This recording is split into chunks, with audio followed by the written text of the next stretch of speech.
দুনিয়ায় ফেমাস হওয়া, দুনিয়ায় আকর্ষণের পাত্র হওয়া বিষয় না। বিষয় হলো আমি আল্লাহর কাছে আকর্ষিত কিনা, আকর্ষণের পাত্র কিনা, রসুলের কাছে আকর্ষণের পাত্র কিনা। হায় উম্মতে মোহাম্মদী, দিলে বড় দুঃখ লাগে, দুঃখ।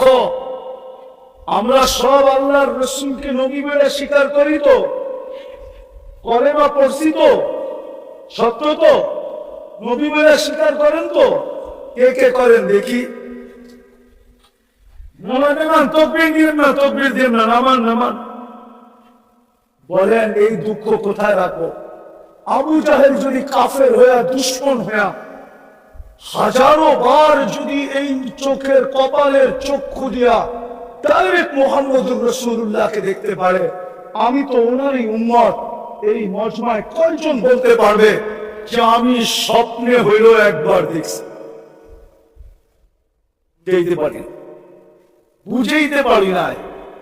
উচিত ছিল চিৎকার দিয়া বুক ফেটে যাওয়া, হায় কি করলাম, কেন নবীর কাছে আকর্ষণের পাত্র হইলাম না? যদি মুহাম্মদুর রাসূলুল্লাহর কাছে আকর্ষণের পাত্র হইতাম, তাহলে তো অবশ্যই স্বপ্নে আমাকে এসে দেখা দিতেন। দেখি না দেখা দেয়, আরে দেখি না দেখা দেয়, কোনটা সত্য? ওলামা বলুক দেখা দেয় না দেখি। দেখা আমাদেরকে তো দেখা দিল না, কয়জনকে দিল? আর রব্বে কাবার কসম, যাকে একবার দেখা দিছে ওর ভাগ্য খুলে গেছে, জীবনের জন্য গেট খুলে গেছে, আর কোনোদিন কেউ বন্ধ করতে পারবে না। অথচ আবু জাহেল দেখলো, উতবা দেখলো, সাইবা দেখলো, আর আমি কলেমা পড়েও দেখলাম না। এই দুঃখ কি দিলে লাগে না? না, মনে হয় আপনাদের লাগে না। লাগবে কোথেকে? রাগ হয়ে যাবেন? হ্যাঁ, সবার তো ছোটবেলার থেকে চিনি, ঠিক না? বড়ই তো হইছি ঢাকা শহরে, রাগ হয়ে যাবেন মনে হয়। এক কাঠা বেচলেই তো কোটি টাকা, ঠিক না? তোর আল্লাহ রসুলের চোখে দেখার দরকার কি? কোটি না হোক, লাখ লাখ তো দেখতেছি। যেখানে 1000 টাকা কাঠা ছিল, এখানে এখন কয়েক লক্ষ টাকা কাঠা। তো আল্লাহ রসুলের দর্শন দিয়ে কি করবো, ঠিক না? না না না না, আবারও বলতেছি, কয়দিন?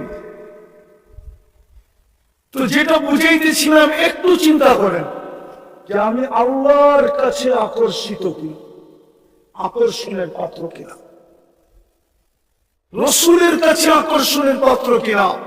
যদি পাত্র হইতাম তাইলে দেখা হইতো, দেখা হইতো, দেখা হইতো। আমরা ছোটবেলা দেখছি, আমাদের সাথে যারা পড়তো ছোটবেলা, মক্তব পার হইয়া কিতাবখানায় পা দিতে দেরি, রসুলের দর্শন মিলতে দেরি হতো না। হ্যাঁ হ্যাঁ, আমাদের জমানায় দেখছি। কিন্তু এই জমানায় বড় দুঃখ লাগে, ছেলেরা দাঁড়ায় হাদিস পড়ে, তখনও স্বপ্নে দেখে নেয় বলে, তখনও দেখে না। তাইলে বুঝা গেল আমি আকর্ষণের পাত্র না। চলে যাব অচিরে, আমি কথা গুছায় নিয়ে আসছি সে জায়গায়, চলে যাব। একটু ভালো, আল্লাহর কাছে আমি কতটুকু আকর্ষণের পাত্র, রসুলের কাছে আমি কতটুকু আকর্ষণ। দুনিয়ার আকর্ষণ তো এখানে চলবে না। যদি চলতো, রব্বে কাবার কসম, আবু তালেবের কবর আমাকে বারবার কাঁদাইতো না। কবর কাঁদায় না, নামটা মনে উঠলে মনে হয় বুক ফাইটা কান্না আসে। আবু তালেব,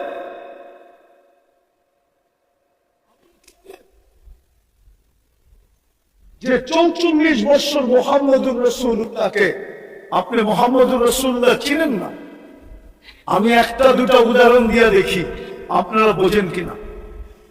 কোরআনের একটা সূরা আছে বালাত, কি বালাত? আল্লাহ নিজে বলতেছে লা উকসিমু বিহাদাল বালাদ। আল্লাহ বলতেছে শোনো কান খুইলা, আমি মক্কার কসম খাইতে রাজি না। আরে মক্কার নাম তো আপনিই রাখলেন, বলে রাখলে কি হবে? মক্কায় তো আপনার ঘরটা, বলে হইলে কি হবে? বলে আপনি তো সমগ্র জগতের জন্য, সারা দুনিয়ার জন্য হেদায়েতের মার্কাজ বানাইলেন। বলে তাতে কি হলো? আপনি তো মক্কাকে মাসাবাতাল লিন-নাসি ওয়া আমনা বানাইলেন, মানুষের জন্য নিরাপত্তার ছাউনি বানাইলেন। আপনি তো মক্কাকে মান দাখালাহু কানা আমিনা, যে ঢুকবে সে নিরাপত্তার গ্যারান্টি পাবে, আপনি বানাইলেন। তো কসম খাইতে চান না কেন? আপনি তো দেখা যায় কসম খাইলেন, লা উকসিমু বিহাদাল বালাদ। আল্লাহ বলে কসম খাইছি কেন শুনবা? আনতা হিল্লুম বিহাদাল বালাদ, বন্ধু আপনি এই শহরে জন্ম নিয়েছেন, এই জন্য আমি কসম খাইলাম, আপনার কারণে খাইলাম। আপনি ছিলেন না, বোঝেন নাই। যদি বুঝতেন তাহলে আপনার এরকম নির্জুমতা হইতো না, আপনি বোঝেন না। আল্লাহ বলে বন্ধু আমি মক্কার কসম খাইতেছি শুধু আপনি এখানে জন্ম নেওয়ার কারণে, এলে খাওয়ার কথা না না না না, হোক না আমার ঘর। মুহাম্মাদুর রাসূল সাল্লাল্লাহু আলাইহি ওয়াসাল্লাম। এই জন্যই তো আমি বলি আল্লাহ সব নাফরমানি সইতে পারেন, কিন্তু বন্ধুর নাফরমানি সইতে পারেন না। সব নাফরমানি সয়ে নেন। আমার কাছে প্রমাণ আছে, 360টা মূর্তি বাইতুল্লাহর উপরে কিচ্ছু বলে না। বাইতুল্লাহর তপ চলতেছে উলঙ্গ, কিচ্ছু বলে না। বাইতুল্লাহর চত্বরে বৈশা মূর্তির পূজা করতেছে, কিচ্ছু বলে না। শুধু বন্ধুকে তাব্বান লাকা বলতে দেরি, জিবরিল আলাইহিস সালামকে মনে হয় ওই দিন সবচেয়ে গতিতে পাঠাইছেন যে যাও জিবরিল, তাব্বাত ইয়াদা আবি লাহাব দুনিয়াকে শোনায় আসো। আমার বন্ধুর উপরে আঙ্গুল, অথচ তাকাইলে দেখা যায় বাইতুল্লাহর 360টা মূর্তি। তপ চলতেছে উলঙ্গ, তপ চলতেছে উলঙ্গ। বাইতুল্লাহর চত্বরে বসে গায়রুল্লাহর পূজা চলতেছে, কিচ্ছু বলে না। বিদা আল্লাহ সব সইতে পারে, বন্ধুর বিরোধিতা সইতে পারে। যেটা বুঝাইতেছিলাম, আমরা দুনিয়ায় কতটুকু ফেমাস এটা আর বিষয়, আপনি আল্লাহর কাছে ফেমাস কিনা, রসুলের কাছে ফেমাস কিনা, কবরের প্রথম প্রশ্নের জবাব দিতে পারবো কিনা। কবরের প্রথম প্রশ্ন কি? আরে বলেন না, আরো জোরে বলেন না। আপনি বলতেছেন এটা ইমাম বুখারী রহমতুল্লাহ আলাইহি বলে না, ইমাম মুসলিম বলে না। আপনি বলতেছেন কবরের প্রথম প্রশ্ন মান রব্বুকা। আপনি বলতেছেন ইমাম বুখারী রহমতুল্লাহ আলাইহি বলে না, ইমাম মুসলিম বলে না রহমতুল্লাহ আলাইহি। ওনারা দুইজন একমত। আপনি যে বলতেছেন মান রব্বুকা, আপনাকে রব চিনাইছে কে? কে চিনাইছে? আরে রব আপনাকে কে চিনাইছে? কে? জোরে বলেন না। মুহাম্মদুর রাসূলুল্লাহ আপনাকে রব চিনাইছে। এই জন্য ইমাম বুখারী বলে, ইমাম মুসলিম বলে, বুখারী শরীফে আছে কবরের প্রথম প্রশ্ন হলো মা কুনতা তাকুলু ফি হাদার রাজুলি। আগে প্রমাণ করো আমার বন্ধুর রঙে তুমি কতটুকু রঙিন। আমার বন্ধুর রঙে তুমি কতটুকু রঙিন, সাজে কতটুকু তুমি সাজুগুজু। আমার বন্ধুর মতো তোমার চেহারা কতটুকু, আমার বন্ধুর পোশাকে তুমি কতটুকু সজ্জিত, আমার বন্ধুর মতো তুমি চুল কাটো কিনা, আমার বন্ধুর স্টাইলে তুমি খাও কিনা, আমার বন্ধুর আদর্শে তুমি হাঁটো কিনা, আমার বন্ধুর আদর্শে তুমি ঘুমাও কিনা। প্রথম প্রশ্ন এটাই হবে। এটা ভাইবেন না যে প্রশ্ন উত্তর হবে না, প্রশ্ন উত্তর এটাই প্রথম হবে। ইমাম বুখারী লেখছে, আমি লিখি নাই। বুখারী শরীফ খুলে দেখেন, কিতাবুল জানায়েজ, এই হাদিস 15 জায়গায় আনছে, 15-16 জায়গায়। ইমাম বুখারী পুরা বুখারীর ভিতরে প্রত্যেকবার উনি প্রমাণ করছে কবরের প্রথম প্রশ্ন মা কুনতা তাকুলু ফি হাদার রাজুলি মুহাম্মদ। বিদা আমার কথা হলো, আপনি আর আমি আল্লাহর কাছে কতটুকু আকর্ষণের পথ, দুনিয়ায় কতটুকু, এটা আমার বিষয়। দুনিয়ায় তো কাঠ দিয়া কাঠ পিটাইও আকর্ষণের পাত্র হয়। কাঠ দিয়া কাঠ পিটতে বোঝেন? মনে হয় বোঝেন নাই। বুঝছেন কেউ কিছু? বোঝেন নাই? ক্রিকেটের ব্যাটটা কিসের? বলটা কিসের? কাঠের উপরে চামড়া লাগানো, বলটাও কাঠের। কাঠ দিয়া কাঠ পিটায়ও সারা দুনিয়ায় ফেমাস হওয়া যায়। আমি মানি, আমি অস্বীকার করি না, কিন্তু এটা আমার বিষয় না। আমার বিষয় তোমাকে যে যৌবন দিল যুবক, তুমি আল্লাহর কাছে ফেমাস কিনা এটা দেখো। পুরুষকে যে পুরুষত্ব দিল, নারীকে যে নারীত্ব দিল, টাকাওয়ালাকে যে টাকা দিল, বর্ণা তো মার পেটের থেকে আসছিলাম মিসকিনা। আল্লাহ বলে কুনতা মিসকিনা, তুই মার পেটের থেকে অসহায় আসছিলি, মিসকিন আসছিলি, নিশ্চয় আসছিলি। ফালা লাকা সিন্নুন তাক্কা, দাঁত তোর ছিল না যে কাটবে। ওয়ালা লাকা লিসানুন তানতিক, জিহ্বা ছিল, বাকশক্তির কার্যকারিতা ছিল না। ওয়ালা লাকা উযুনুন তাসমা, কান ছিল, শ্রবণ শক্তির কার্যকারিতা ছিল না। ওয়ালা লাকা আইনুন তানজুর, চক্ষু ছিল, দৃষ্টি শক্তির কার্যকারিতা ছিল না। ওয়ালা লাকা আকলুন তুমাইয়িজ, মগজ ছিল, ভালো মন্দ বুঝার ক্ষমতা ছিল না। ওয়ালা লাকা কলবুন তাতাফাক্কার, দিল ছিল, চিন্তা কি জিনিস তুমি জানতে না। ওয়ালা লাকা ইয়াদুন তাবতিশ, হাত ছিল, ধরার ক্ষমতাই ছিল না, কর্ম করতে কা। ওয়ালা লাকা রিজলুন তামশি, পাও ছিল, চলার ক্ষমতা ছিল না। কুনতা সাগীরা, বড় ছোট ছিল। কুনতা দাঈফা, বড় দুর্বল ছিল। কুনতা জাহিলা, বড় অজ্ঞ ছিল। আমার বোঝানোর উদ্দেশ্য না, আমি যেটা বুঝাইতে চাইতেছি ওটা বুঝাইতে চাই যে আপনি আর আমি আকর্ষণের পাত্র কতক্ষণ, কতক্ষণ পয়সা থাকবো, যতক্ষণ বা আকর্ষণের পাত্র হওয়ার জিনিসটা আমার কাছে থাকবে যতক্ষণ। রাগ হয় না বলবো, কয়েকদিন আগেই তো দেখতাম মিডিয়াওয়ালারা তেল মারতে মারতে মারতে মারতে তেলের দাম বাড়ায় দিছিল, ঠিক না? আবার তেল ছাড়া পাকানো পত্রিকায় লিখতে শুরু করছে, কেমনে তেল ছাড়া পাকানো যায়, কোন পদ্ধতিতে পাকাইলে তেল ছাড়াও পাক হবে, ঠিক না? ওদেরকেই তো দেখতেছি এখন স্বৈরাচার বলতে বলতে গলা শুকাইতেছে। মন শুকান, মাঝে মাঝে আবার পানিও খায়, তাইলে বোঝা করে করেন যে কেমন মরুভূমির মতো গলা শুকায়। এই তো হলো দুনিয়া আকর্ষণের অবস্থা। আপনি কয়দিন দুনিয়ায় থাকবেন, কয়দিন আকর্ষণের পাত্র হবেন।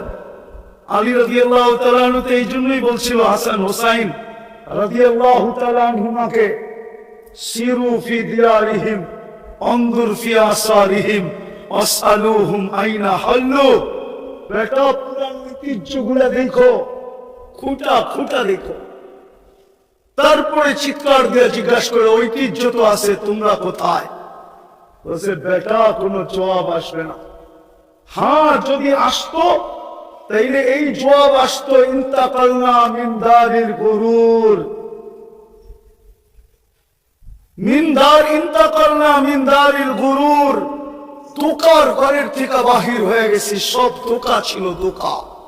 যেমন আমি প্রমাণ দিলাম, আমাদের মা বাবার সাথে আমাদের সম্পর্ক ধোঁকার ছিল, ধোঁকা। ধোঁকার যদি না হইতো তাহলে সন্তান বাপের জমিন দিয়া জমিদার, বাপের বাড়ি দিয়া বাড়িওয়ালা, বাপের যৌবন দিয়া নিজে যুবক, বাপের সবকিছু আমার ভিতরে ট্রান্সফার হওয়ার কারণে আমি আমার জায়গায় দাঁড়াইছি। ওই সবকিছু পাওয়ার পরেও প্রতিদিন 2 রাকাত বাপের জন্য পড়ার সুযোগ হয় না, বাবার জন্য 3 বার সূরা ইখলাস পড়ে না। হায় হায় হায়, বিদায় দুনিয়া নিয়ে আমি বুঝানোর জন্য বললাম যে আপনি দুনিয়ায় ফেমাস কতক্ষণ, আকর্ষণের পাত্র কতক্ষণ, তুমি বা যুবক কতক্ষণ আকর্ষণের পাত্র। আমার দুনিয়া নিয়ে আলোচনা না, আমি বাবাইতে চাইতেছি আপনাদেরকে যে মৃত্যু তো যে কোনো মুহূর্তে আসতে পারে। আমার কাছে যদি আধ্যাত্মিক শক্তি থাকতো তাহলে আমি মাউটটা আমার সামনে রাখতাম না, মাটিতে লাগাই দিতাম, আর মাটির চিৎকার আপনাদেরকে শোনায় দিতাম। মাটি চিৎকার দিতেছে, তামশি আলা যাহরি মাসিরুকা ফি বাতনি, মাটি চিৎকার দিতেছে, তাযহাকু আলা যাহরি সাতাবকি ফি বাতনি, মাটি চিৎকার দিতেছে, আতাসুরু আলা যাহরি সাতাহজানু ফি বাতনি, মাটি চিৎকার দিতেছে, তাকুলুকাল আলওয়ানু আলা যাহরি সাতাকুলুকা দুদু ফি বাতনি। তুমি আমার পেটে চলমান, অচিনি তুমি আমার পেটে আসো, তুমি আমার পেটে হাসো, হতে পারে তুমি আমার পেটে কাঁদবে, তুমি আমার পেটে ফুর্তি করো, হতে পারে আমার পেটে তুমি দুঃখের সমুদ্রে ডুববে। তোমাকে রং তামাশা আমার পিঠে খাইতেছে, অচিরি তোমাকে আমার পেটে কিরা মাকড় খাবে, মাকড় খাবে তোমাকে অচিরি। জমিন প্রতিদিন প্রতিদিন আওয়াজ দিতেছে শতবার। যদি পারতাম তাহলে লাউড স্পিকার আজকে সূর্যের সময় ডুবার সময় লাগায়া সারা বাংলাদেশকে শোনায় দিতাম যে সূর্য কি বলতে বলতে ডুবতেছে। সূর্য যেখানে ডুবে ওইখানে বলতে বলতে ডুবে, লান আউদ ফি হায়াতিকা আবাদা। আর তোমরা কেউ আমাকে উঠতে দেখ। হ্যাঁ হ্যাঁ, সাভারের মানুষ আমি চিনি ওই জায়গা যেখানে ঈসা আলাইহিস সালাম দাঁড়ায় জিজ্ঞাসা করছিলেন, কাইফা দাম্মারাকুমুল্লাহু তাদমীরা, আল্লাহ তোমাদেরকে সমূলে কিভাবে ধ্বংস করলেন। মাটির নিচের থেকে জবাব আসছে, বিতনা বিল আফিয়া। আমরা নিশ্চিন্তে ফুর্তি করতে করতে ঘুমায় গেছি। আমি যুবকদের পায়ে হাত দিয়ে জিজ্ঞাসা করি, ওরা তো এই পর্যন্ত ঘুমায় না যতক্ষণ পর্যন্ত ওদের চোখ ওদেরকে বাধ্য না করে। অতক্ষণ পর্যন্ত তো ফেসবুকে দেখতে থাকে, নেটের ভিতরে দৌড়াইতে থাকে।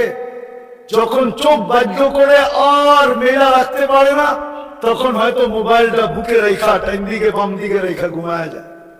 এটাই তো সত্য। হ্যাঁ, আমরা সারা রাত্র ঘুরি, প্রোগ্রাম তো জিততে হয়। রাত্র 1টা-1:30টার সময় দেখি সাদা দাড়ি পাকালা, দাড়ি পাইকা গেছে, ওই 1:30টার সময় 4 দোকানে টেলিভিশন দেখতেছে। নাই মাঝে মাঝে তো মনে চায় গাড়িটা থামায় ওনাকে ধরে চড়ায় একটু কাঁদি। বয়সে টেলিভিশন এই 1:30টার সময়, অথচ আল্লাহ তো এখনই ডাকতেছে। 11:30টার কাছাকাছি রাতের 3 ভাগের 1 ভাগ অতিবাহিত হয়ে গেছে। আজকে 4:35 ফজর শুরু হবে, রাতের 3 ভাগের 1 ভাগ অতিবাহিত হয়ে গেছে। এখন তো আল্লাহ ডাকতেছেন, দুনিয়ার সমস্ত নিয়মকে ভঙ্গ করা। দুনিয়ার রীতি হলো, নীতি হলো, আসামিকে ধরা হলো ক্রেডিট, আসামিকে হাত করা পড়ানো হলো গৌরবের বিষয়, পেড়ি পড়ানোর গৌরবের বিষয়, কাঠগোড়ায় দাঁড় করানো গৌরবের বিষয়, সুলিতে চড়ানো গৌরবের বিষয়। আল্লাহ তো এখন ডাকতেছে, হালমি মুস্তাগফির, কে আসিস আসামি, হাত উঠানা, উঠাইতে দেরি আমি মাফ করতে দেরি করবো না। উচিত তো ছিল ওই দাড়ি পাকাওয়ালা ওই সময় চিৎকার দিয়ে বলবে, আল্লাহ আসামি মাফ করে দে, আর উনি দেখতেছে টেলিভিশন। সূর্য তো বলতে বলতে ডুবতে ছিল, কাল সকাল নাও দেখতে পারে। বিদায় শেষ।